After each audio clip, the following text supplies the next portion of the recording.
Keep the panic, please! Добро вечер и добре дојдовте во 459-тото издание на филмскиот магазин на ТВ Телма Филмополис. Поминато неделното издание во кое ја покривме премиерата на се уште актуелниот филм во нашите кина Балканот не е мртов на режисерот Александар Поповски. Вечерва со уште еден гостин низ разговор ќе ви представиме фестивал кој токму од вечерва па во следните 4 денови ќе можете да го проследите во киното Фросина во Младинскиот културен центар во Скопје. Се работи за Ехо фестивалот, фестивал на планински филм кој фино гради напред и се надеваме дека од година во година ќе прерасне во една убава институција. Добро вечер за Александар Зарапчиев, еден од директорите на Ехо фестивал. Здраво, Игор. Како си, Александар? Добар. Добро. Опуштено фино. Да. Пред Честито за 459-та емисија. Па, бога ми бројка е. Така, да. Пред неполн час во киното Фросина се отвори четвртото поред издание на Ехо фестивалот. Фестивал кој третира жанровски филмови кои се надевам дека и оваа година ќе предизвика интерес, бидејќи лани во кинотеката на Македонија предизвика голема посетеност, баш ми беше драго поради тоа. Ајде да почнеме со промената на локацијата. Зошто овој пат кино Фросина, а не кинотека на Македонија? Веројатно се работи за некаков технички аспект. Па, на некој начин спонтано дојде кинотеката да биде место на првиот Ехо фестивал пред 4 години. Општината таму Карпуш ни беше како некој спонзор преку културното лето и така да аналогно на тоа испадна да бидеме дел од кинотека, нели они соработуваат. Дечките од кинотека беа супер и ние заедно те поминавме 3 години, ни даваа поддршка, меѓутоа таа соработка заврши, да речеме, и еве сега ќе се обидеме на малку подруго ниво. Од самиот старт ни се свигаше нас идејата да бидеме и во кино Фросина, поради тоа што е убаво ново кино, одличен саунд систем, поголемо платно. Така да генерално е поврзано со соработката со општина Карпуш која што имавме на самиот почеток.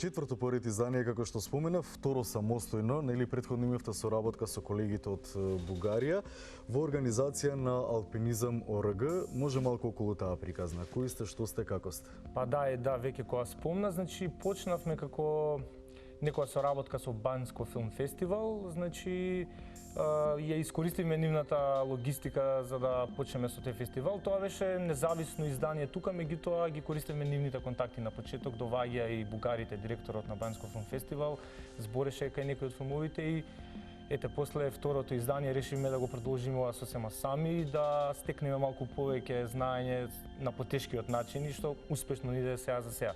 Значи како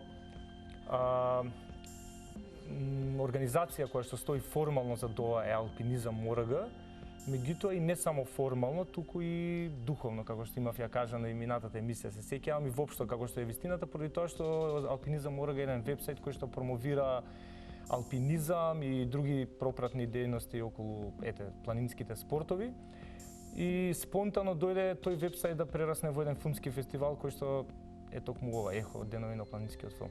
Така, обично се говори кога завршува едниот фестивал, веќе започнуваат подготовките за фестивалот кој треба да се случува следната година. Минатата година навистина имаше преполна сала во кинотеката на Македонија. Имавте убави реакции од публиката, ми се чини дека и вие како екипа организатори на фестивалот бевте прилично задоволни. Меѓутоа најавивте дека ехо фестивалот ќе се случува и во текот на годината, дека можеби секој месец или секој втор месец ќе правите по некакви активности. Дали тоа се случуваше во изминатата година? Тоа се случува дефинитивно и претходно се случуваше, само што не се случуваше со интензитетот кој што го планиравме, месечни ехо презентации и проекции. Значи, како што кажам, можеби секој втори или трет месец, во зависност од проектот што го промовираме, се случува или во Менада доле, во некој амфитеатар од факултетиве, во кинотека, значи... Можеби нешто низ Македонија евентуално? Да, имавме еден интересен настан посветен на 4 загинати алпинисти пред 10 години на Солунска глава и традиционално се одржува собир во нивно име и ехо фестивалот минатата година допринесе со 3 врвни филмови горе во планинарскиот дом на Солунска глава, така да тоа беше нешто надвор од Скопје. Инаку се уште не сме направиле некој караван, иако немаат контактирано луѓе и побарано тоа да го направиме во Штип, во Битола, во Охрид, има интерес. Так, одлично.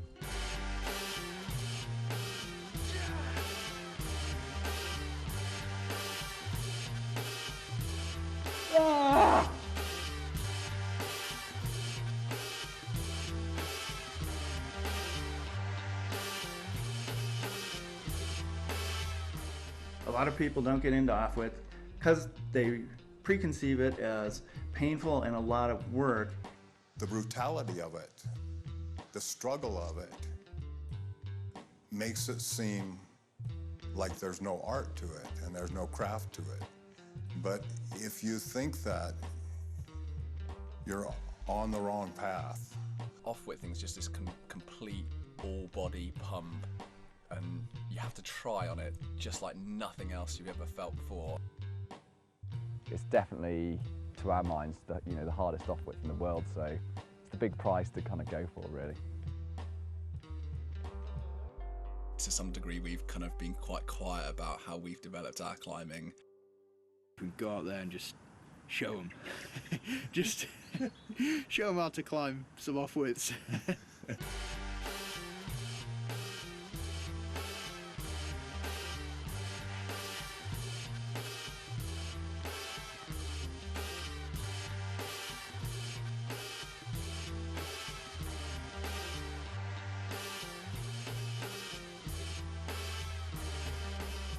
You know what this means? This is Maltese. It means don't try and fucking pull one over me.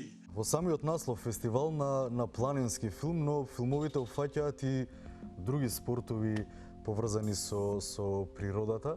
На вашиот вебсайт е истакната една мисла, еден цитат кој вели дека секој ден е скокање од карпа на карпа, секој ден е освојување на природата и тоа е на некој начин, односно не на некој начин, туку тоа е баш начин на живење, она што всушност сте вие, за на крајот да го преточите во еден фестивал на планински филм. Па, добро, види, тоа е можеби нешто во крајна линија по која што ние копнееме, меѓутоа сепак повеќето од нас сме апсолутно урбани луѓе кои што да сакаме што повеќе време поминеме во планина и во главно темите се од тоа што го живееме и копнееме, нели скијање, алпинизам, возење точак, меѓутоа има и кајак, има и бей џампинг, вингсут летање, параглайдинг и еве оваа година промовираме едно кратко филмче поврзано со работата на една неформална група Критична маса и да речеме врската е поради тоа што нели ние поддржуваме многу планински велосипедизам, возиме точак низ град како начин на здраво тело, здрав дух и екологија. Еколошките филмови се тука силно присутни. Така да можеби тоа беше една основна рамка во која што фестивалот делува, меѓутоа дефинитивно темите се многу пошироки, дури до антропологија и истражување на како народите живеат на оние локации кај што нас не се актуелни, дали за скијање или за возење точак или за качување карпи. Значи, светскиот тренд на овие продукции тоа го прават пошироко, да не биде само за акцијата на спортот, туку и да уфатат некоја антрополошка или еколошка тема од тие предели. Добро, во некои претходни муабети едно од моите прашања беше дали можеби од година во година ќе имаме и филмови од македонски представници што ги практикуваат овие спортови, па гледам оваа година во програмата дека вклучувате дел од такви филмови и презентации на она што се случува кај нас, нели Критична маса веќе ја спомена. Може да кажеме нешто за тој дел од програмата, значи составен дел од Ехо фестивалот се и презентациите секоја вечер во рамките на фестивалот во одреден термин, некаде обично околу 20 часот, доаѓаат луѓе и презентираат она што го работат пред аудиториумот кој е заинтересиран за тоа. Ајде малку за тој дел од програмата на годинашниот фестивал. Најнапред ќе кажам дека сепак потврдивме со нашата промоција на тоа луѓето да снимаат филмови. Има обиди, имавме луѓе кои што се пријавуваа, меѓутоа се уште не е тоа во намера во која што сакаме како фестивал. Во смисла вие како фестивал да влезете како понуда или пак отворени сте за соработки? Отворен конкурс и воопшто ги мотивираме луѓето и напоминуваме дека не мора да биде врвна продукција тој продукт, меѓутоа чисто да тргне тоа снимање на сопствените авантури или лични искуства. Со самото тоа што го правите фестивалот, мислам дека е доволна иницијација луѓето да земат камера и да снимат она што го прават. Дефинитивно, но на тој начин можеби еве имаме уште години пред нас да работиме и се надевам дека нареден пат ќе има барем по неколку филмови дневно од македонска продукција.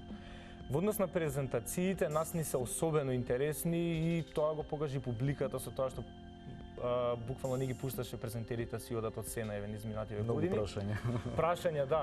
И точно што сме срекни е дека им даваме можност на некои групи на ентузијасти и работници во својата сфера да имаат квалитетно презентирање на нивната работа, како ете спелеолозите кои што имаат фантастична работа со нивното истражување и во Македонија и низ Европа и можеби ние барем се чувствуваме дека им даваме вака еден силен печат на нивната работа, едно признание. Одлично, да. Македонско еколошко друштво втора година се со нас, лани со филмови 2, годинава со една многу интересна презентација за труење на орлите низ Македонија. Заштитениот вид, нели? Да, значи многу интересно како доаѓа до тоа труење, тотално наивно отфрлање отров за да истребат некои други видови на животни. Ќе имаме можност да го видиме на презентација Мендо Велјановски, една култна личност во светот на параглайдинг во Македонија, па и во светот кој што никогаш до сега не бил повикан никаде на презентација. Човекот има 60 години за себе и веќе секоја година учествува на светски куп. Тоа е, нели, ако е репрезентација на Македонија која да игра фудбал секоја година на светски куп и е меѓу топ 20. Мендо ќе презентира потенцијалите на екстремните спортови во Македонија, конкретно акропараглайдинг, каде што он во главно се занимава, спид глайдинг, тоа е комбинација од ски, помал параглайдер, нешто као кајт. Се спушта, да речеме, низ стрмни патеки меѓу карпи, под време на време подлетнува. Третата негова дејност е нешто ново што го прави, многу интересно, бидејќи почнал да се занимава од неодамна со BMX акробаци во парк и тој со неговите 60 години може да му подзавидиме и ја и ти и многу млади луѓе што го заточа како тоа го прави и он сака да стави еден акцент на овие спортови, дека има многу голем потенцијал, меѓутоа не се доволно експлоатирани. Добро, сето ова ми звучи како да се индивидуални акробации, да речам, на луѓе кои се занимаваат со тоа. Меѓутоа, можеби една од работите кои треба да ги направи ЕХО фестивалот е да заинтересира и други млади луѓе, гледајќи и слушајќи ги презентациите, меѓутоа и гледајќи ги самите филмови, да се заинтересира и да навлезе во делот овие спортови. Да инспирираме, тоа е благородната мисија веројатно што има овој фестивал. Се надеваме, да, нонстоп има луѓе што пишуваат мејлови, се интересираат каде може да почнат одреден спорт, кои се контактите. Дефинитивно расте публиката и семејството, тоа се приметува по проекциите, по мејловите што ги добиваме. Лани имаше проекции каде што луѓе седеа на земја, знаеш, тоа за нас беше одлична гледка да видиме дека станува кнап киното и еве сега ќе имаме можда со малце поголемо кино да се измериме. Да сега имате и балкон горе. Да.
Да позборуваме за самите филмови, што оваа година ни нуди филмската програма од вечерва па се до 31 октомври.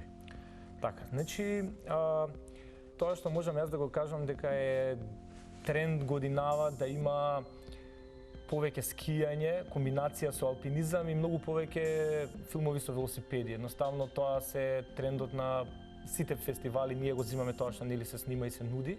Така да имаме 4 филмови поврзани со велосипед. Некои се класичен даунхил или така возење во сличен стил и поавантуристички како човек што патува 5000 километри сам низ Киргистан и дека што претходно никој не бил. Скијањето го спомнав, да, тука е низ некои предели каде што до сега никој не бил, комбинирано со искачување нели на таа истата планина. И да појасним уште малку, значи се работи од високо профилирани филмови, работени со филмска екипа, до веројатно филмови one man show, еден човек со камера и своите искуства. Па овие до сега што ги спомнав се многу квалитетни продукции, значи да речам скапи филмови што се снимани со можеби неколку хеликоптери од сите страни, со многу камери, многу долго на интересни места низ светот.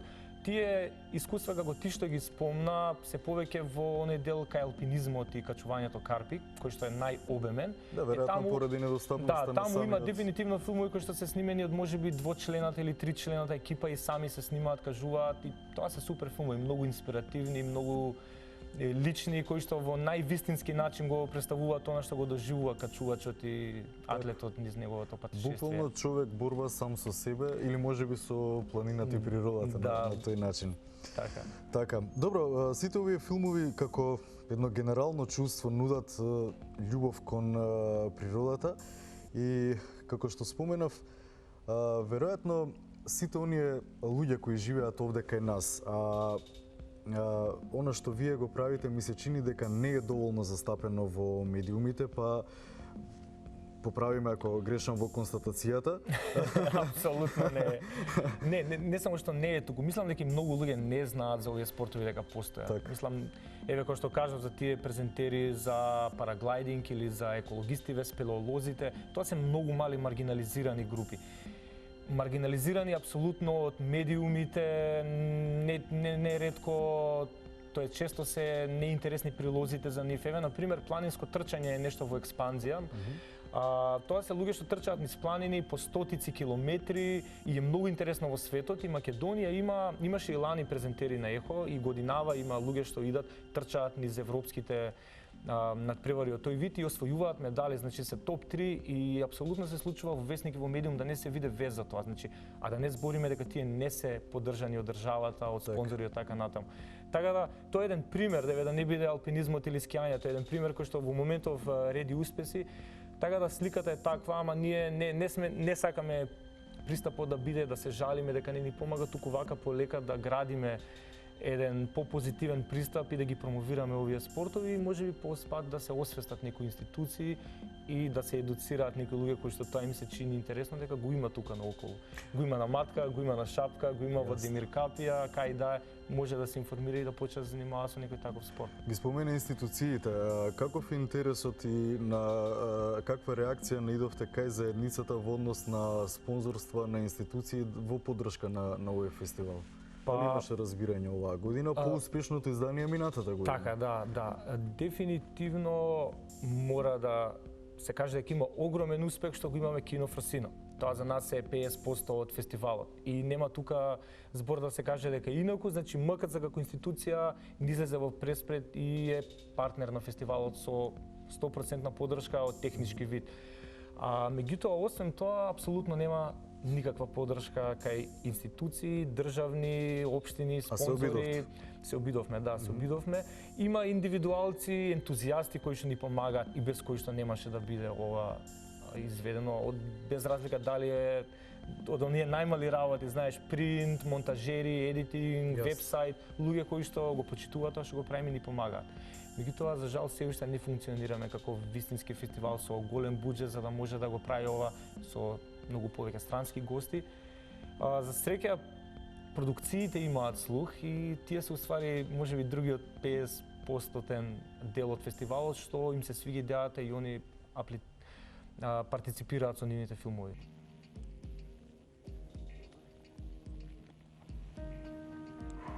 I think instinctually when you're standing on the edge of a cliff, you're faced with two different sides of your mind. First of all humans are naturally afraid of heights. Second of all humans kind of dream of flying. I'm definitely scared. I'm definitely a little bit nervous. I'm definitely anxious. Fear is your friend. Fear keeps you alive. Fear makes you check your chute again and again. You know, your heart's pounding, you can almost hear your heart. You're completely living in that exact present moment, and it's very addicting to be that in tune with your body and everything around you. So you're sitting there and it's like, it's wrong, but at the same time, you want to do it. The dream of human flight is overpowering for some of us, and it's far more important than the fear of the unknown.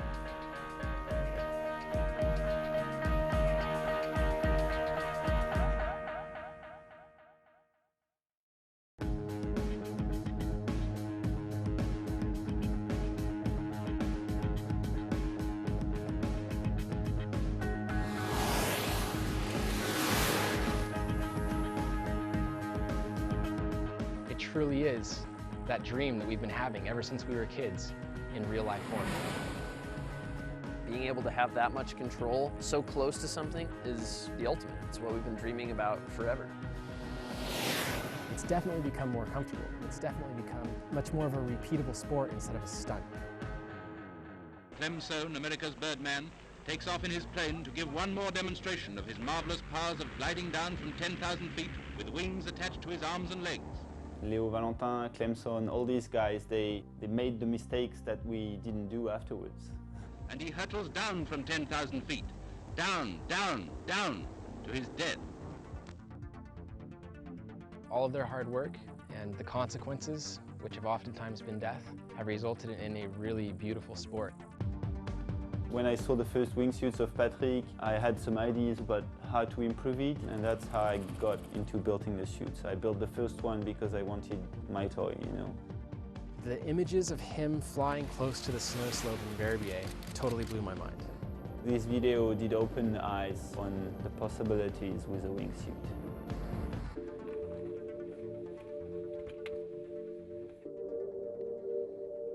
If you deal with the reality of 99 times out of 100, you're not going to walk away from that accident.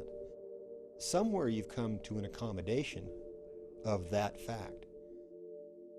When you do this type of thing, and you know all the guys who are doing this type of thing, you have a lot of friends that die doing it, huh?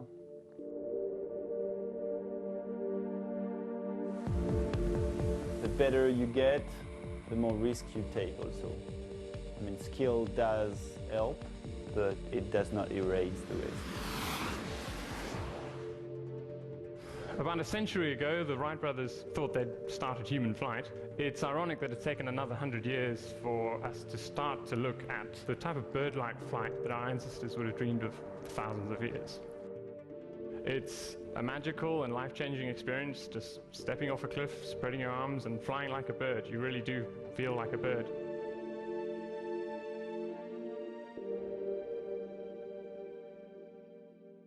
Веројатно најголемата вредност на овој фестивал е публиката и кај оние луѓе кои се пола-пола, ја сакаат природата, сакаат да се впуштат во некој од спортовите, меѓутоа гледаат дека можеби нема услови кај нас, а всушност на платното ќе видат дека има луѓе кои го работат тоа, нели оваа година ќе видиме и филмчиња од луѓе кои го работат тоа и овде кај нас, така што јас се надевам на таква некоја мала, но убава експанзија понатаму, па на крајот на краиштата и луѓето го прават фестивалот, нели? Дефинитивно, да, вака ми падна малце непријатно од као ги представи спонзорите што не ги спомнам луѓето, но тоа е најголемото задоволство тука, да видиш полна сала, да видиш 4 дена поред полна сала и да видиш проекции во 5 часот каде што се полни.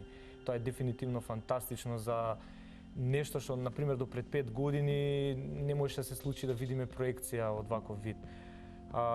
Така да, од тој аспект сме ние многу задоволни што се случува ова и се надеваме дека сите тие луѓе ќе извадат некој убав позитивен заклучок од се ова. Така, окей, Александар, благодарам за вечерашното гостување во Филмополис и ви посакувам секако успех и за следните години. Се гледаме наредниве денови пред се и се надевам и на 459-то плюс, следно, таму не знам колку пар недели. Окей, туркајте до четврток, со среќа, знам дека се ќе биде во ред, исто така ги поканувам сите гледачи да го проследат Ехо фестивалот во киното Фросина.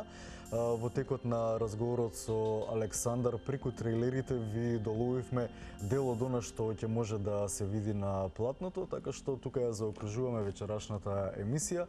Се гледаме на фестивал и секако поздрав до следниот понеделник во истиот термин.